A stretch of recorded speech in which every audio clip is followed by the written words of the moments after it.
Good morning.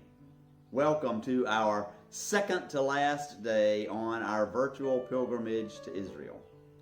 When I was in Israel back in 2009, I convinced one of my fellow pilgrims to get up way early in the morning so we could make our way into the old city across to the Church of the Holy Sepulchre, which is the traditional site both of Jesus' crucifixion and of his resurrection. Both those sites are within the walls of that church.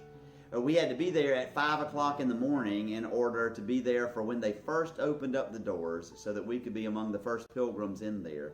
And we went in there and went to the little chapel inside the church called the Edicule, which is the chapel that surrounds the empty tomb.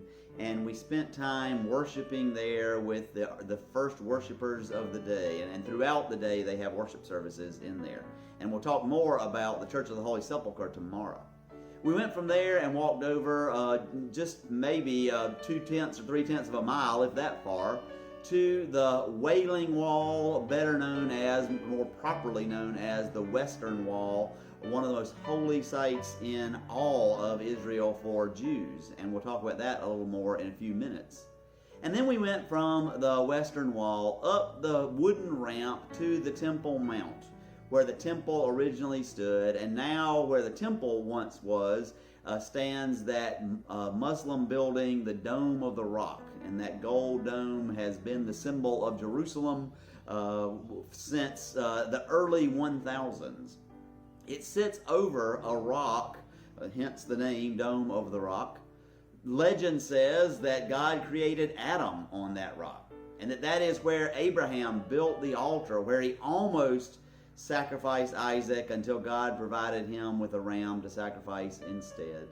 That's also the rock that Muslims say that the Prophet Muhammad launched from, making a mystical tour of heaven during his night journey. And they say that you can still see the imprint of his sandals where he took off from that rock.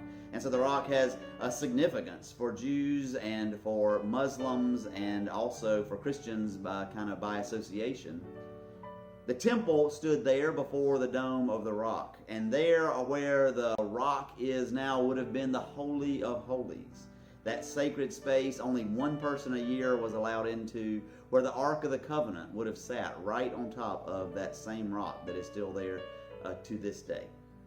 The temple was destroyed in AD 70 by the Romans. Jesus predicted that not one stone of the temple would still be standing on top of another, and that is exactly what the Romans did in AD 70. And then it was in the 600s that the Muslims first built the Dome of the Rock, and then when the roof collapsed, they replaced it with the dome in the early 1000s. So now I want us to walk back down that ramp that goes off of the Temple Mount and around to the Western Wall. The Western Wall is not really part of the temple, it's part of the retaining wall that holds up that mountain, that supports that mountain, the Temple Mount, that supports all the structures that are up there on the top. The blocks are just huge, and they were all put there by King Herod. Some of them are virtually school bus sized rocks, and it's hard to imagine how they're able to carve those rocks and move them from where they moved them and put them in place, and yet there they are to this day. If you go into the wall and want to actually touch the wall, you are touching a part of the wall that Jesus would have seen in his day, that people find so sacred to this day because it is as close as Jews really can get to that ancient temple, because only on particular days are non-Muslims allowed up onto the Temple Mount. And these days, no non-Muslims are allowed inside the Dome of the Rock. But Jews can go to that wall, and others can as well. You can touch the wall that has been there all of those years.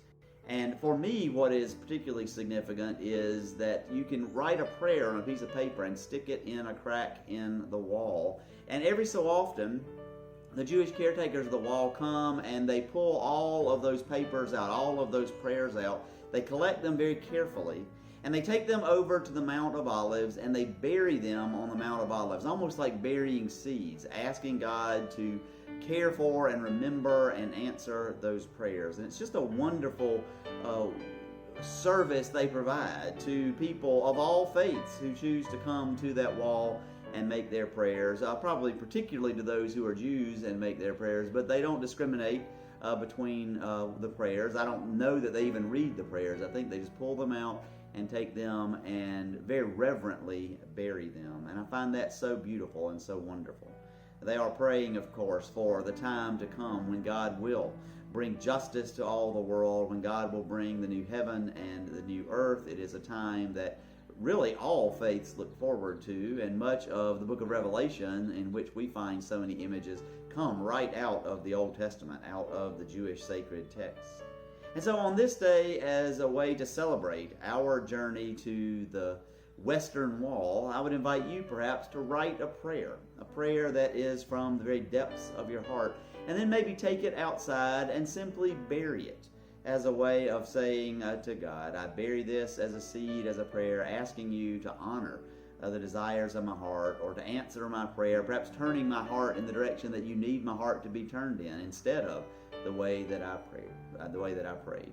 But that might be a wonderful way to acknowledge and to commemorate this virtual trip that we have taken to the Western Wall. Tomorrow we will go to the Church of the Holy Sepulchre, and we will see the place where Christ was crucified and the place where he was raised from the dead, and we will remember our hope that has so much fruition in the fact that we know that God is with